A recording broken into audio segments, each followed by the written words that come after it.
పెళ్ళైన మగువకు భర్త తర్వాతే ఎవరైనా, ఆమెను కన్నవారైనా ఆమె కన్నవారైనా సరే, అది ఎవరైనా కానివ్వు, భర్త తర్వాతే కదా.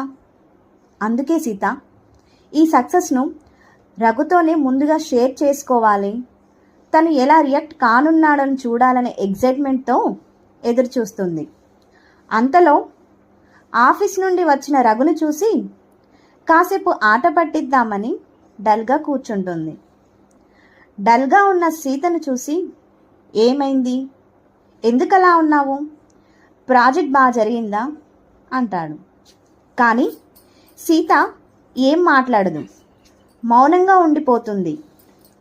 రఘు కాస్త టెన్షన్తో, ఏమిటి, ఏం మాట్లాడడం లేదు, ఏదైనా సరే పొరపాటు జరిగిందా అని ఆలోచిస్తాడు. ఇంకా టెన్షన్ పెట్టకూడదనుకొని, రఘు మరీ ఎక్కువగా ఆలోచించకు, నువ్విచ్చిన సపోర్ట్తో నేను ఈ ప్రాజెక్ట్ని పూర్తి చేశాను, ఈవెంట్ చాలా బాగా జరిగింది, అందరూ ప్రాజెక్ట్ చాలా బాగుంది, బాగా డిజైన్ చేశావని అంటుంటే చాలా హ్యాపీగా ఫీల్ అయ్యాను, అది మాటల్లో వర్ణించలేను తెలుసా. ఇదంతా నీ వల్లనే రఘు, నీ వల్లే నేను ఈరోజు అందరితో ఇంతటి గౌరవాన్ని పొందాను. అదేంటి, నేనేం చేశాను, నిజానికి నీకేం చేత కాదని ఎన్నోసార్లు అవమానించాను, అలాంటిది నా వల్ల ఇదంతా జరిగిందంటావేంటి.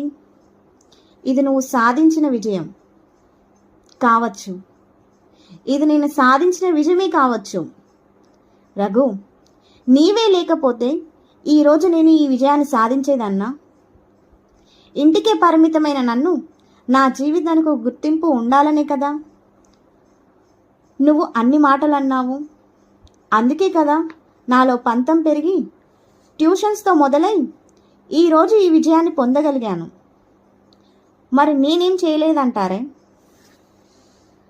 ముమ్మాటికి మీరే నా విజయానికి మూలం. కానీ నేను మీకు థ్యాంక్స్ చెప్పను, ఎందుకంటే నాకు నేను ఎలా థ్యాంక్స్ చెప్పుకోగలను రఘు. కానీ ఒక్క మాట చెప్పాలని ఉంది. I love you Raghu, love you to Sita. ఇలా ప్రేమానురాగాలతో మునిగిన రఘు సీతలు తర్వాత ఏం జరగనుందో తెలుసుకోవాలంటే నెక్స్ట్ వీడియోలో చూడండి.